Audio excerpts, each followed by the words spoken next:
I've noticed that when people get into the spiritual community, they start to over spiritualize things. They lack embodiment and they end up getting stuck at the healing stage. Let me explain what I mean. So, once people get into their spiritual body and they start to attach themselves to a spiritual community, they start to make it their identity. So, the yoga, the meditation, the breath work, all of these things are tools, and they are very powerful tools of healing. No one's negating that at all. I utilize these tools myself, and I utilize them for clients. So I know what they do, and I know how powerful they are.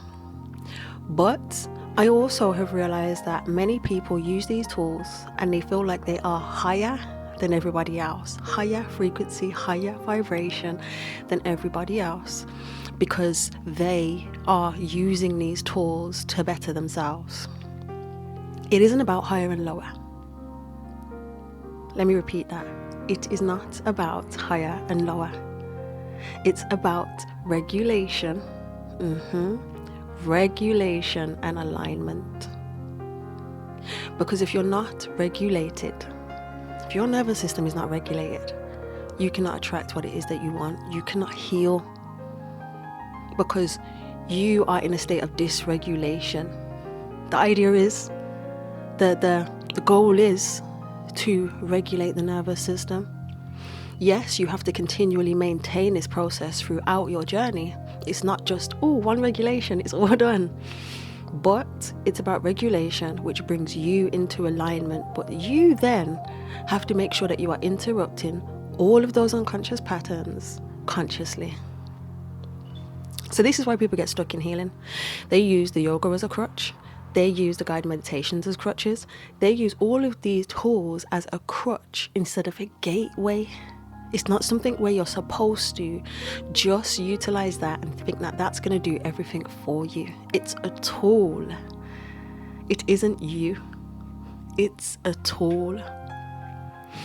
It's a gateway to open up you, so you can see the things and the patterns.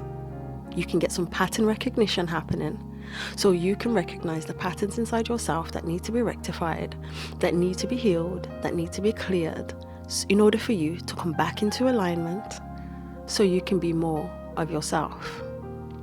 And to do that, you have to get back into the body. So many people talking about spirit, energy. That's all cool and great, because we all have a spirit, but the body's important, the body's intelligent, the body's the landing pad.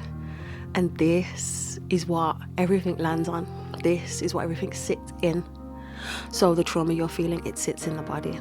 Regulating the nervous system, that's from the body. Do you get what I'm saying?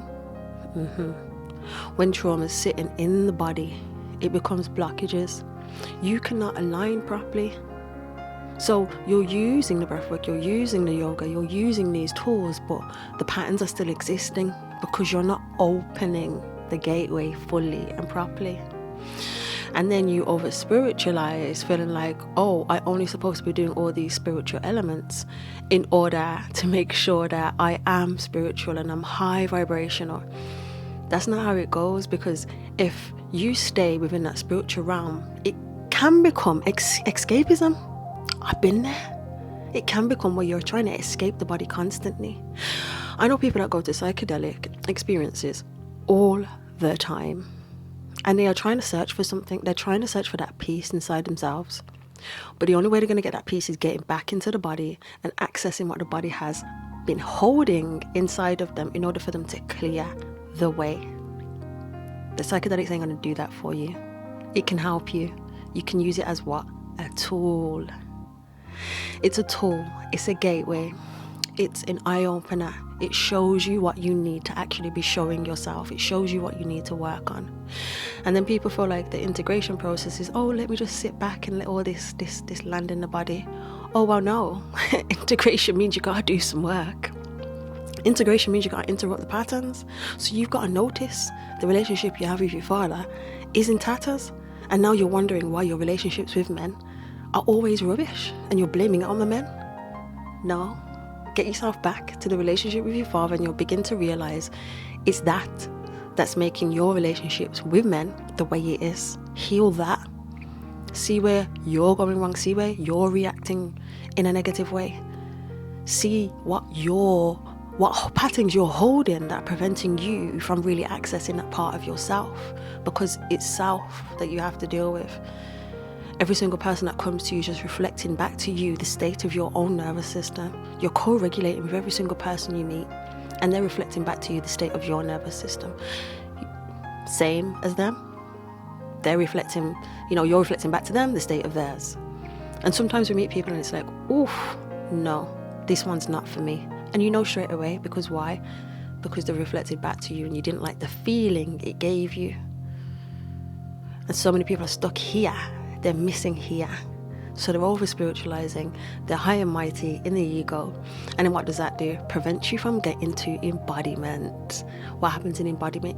Body, right? If you are embodying a particular frequency or a particular version of you, a particular new timeline, a more healed and regulated and aligned version of you, you need to embody all of the things that you did in integration, become new patterns, new healthy patterns, new ways of being. But then you have to also create the systems externally in order to hold what it is that you're creating. Because all of that creates capacity inside of your own self. So now you can integrate. Now you can integrate into the body, and now embodiment happens because you've decided to do the work, and you've decided to regulate yourself, you've decided to get into alignment, you've decided to restructure the patterns, you've decided to notice where, that's lacking, and you've done the work in order to rectify that. And when I say done the work, you've taken the actions and you've noticed in real time, when you're about to get angry, you notice that before it happens. And what do? You use the tool and you take a deep breath and you regulate the nervous system back to a peaceful state, and then you communicate from there.